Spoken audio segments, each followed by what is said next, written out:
When we complain about Nigeria as a country, we don't want it to get worse. That's why we are coming out with videos every day. In fact, Nigeria is a crime scene.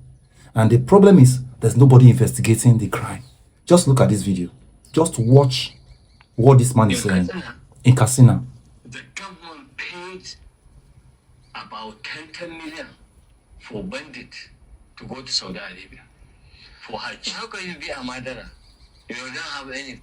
The government of Katsina paid 10 million each for bandits to go to Saudi Arabia for Hajj.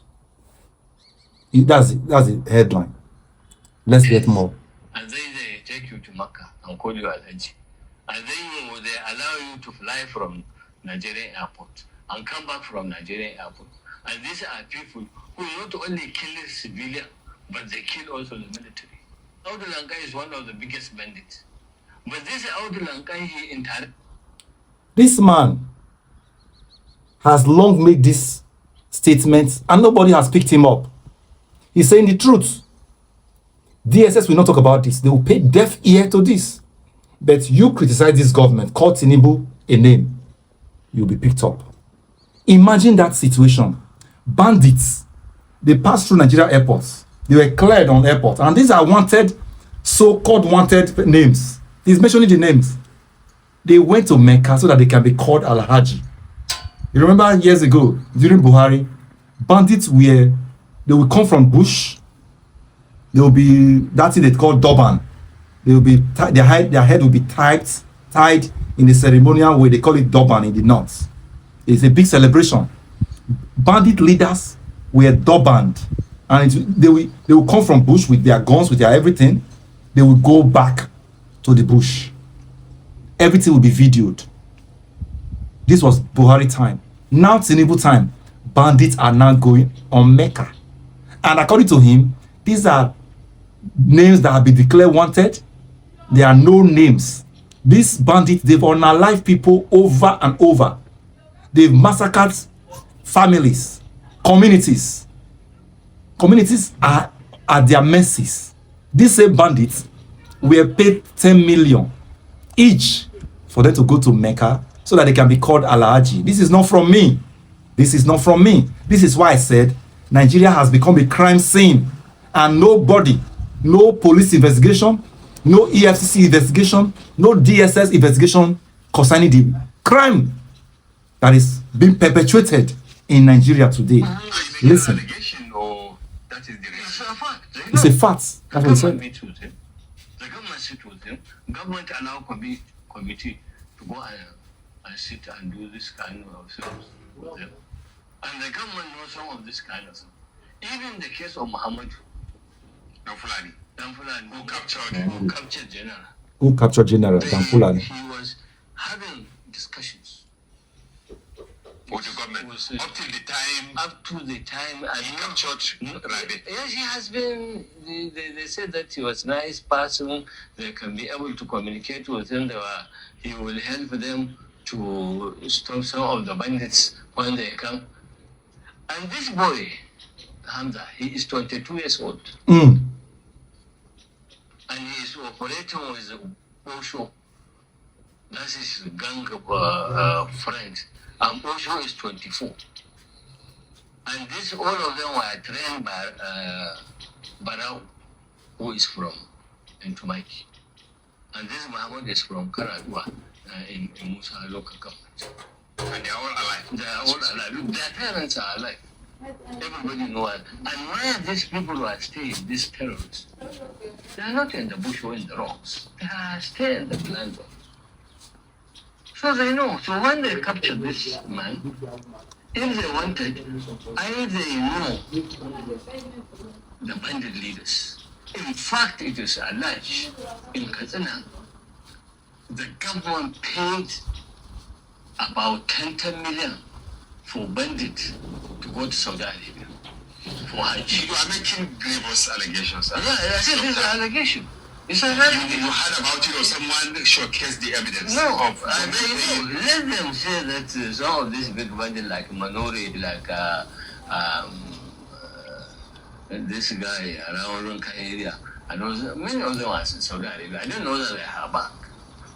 Bandit leaders. Bandit leaders. And they know they are bandit leaders. Of course, they know. Don't they go to Saudi Arabia to pray for peace or to assuage them so that when they return they now surrender? No, maybe to ridicule the religion. Because how can you be a Madana? You don't have any faith. And then they take you to Mecca and call you Al-Hajj. And then they allow you to fly from Nigerian airport and come back from Nigerian airport. And these are people who not only kill civilians, but they kill also the military. But are you also not contradicting what you are saying, that, okay, these bandits should also be incorporated in the peace process? Not peace. What we are doing, the movement that time we are doing for stopping the bandits, we said that it should be a community responsibility. Those people who participate, they are not paid by government. It is through their own internal contribution mechanism. And you know the behavior of how you take this kind of people is... It's enough. It's enough. That's why I started this video by telling you Nigeria. There are a whole lot of crime scene in Nigeria. Nobody is investigating. Not the DSS, not the EFCC, not the police, not the army. Nigeria has become a crime scene. And in all of this, do you know who is aiding, encouraging, and abetting all of this? The government of the day. The government of the day has elevated banditry, criminality, destruction. The government of the day is supporting it. Imagine state government sponsoring known names to go to Saudi Arabia to pray. Pray for what? When you are destroying communities, when you are destroying lives. That is where we found ourselves. And for the majority that are quiet, for some that will tell me, why you always complaining about Nigeria? Is this really the Nigeria that you want to live in?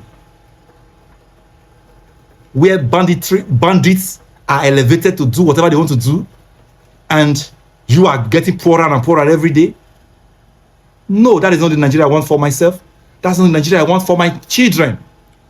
What I fear most is living in Nigeria like this and doing nothing about it. Because whatever I fail to, when I fail to do anything about Nigeria as it is now, my children will inherit it from me.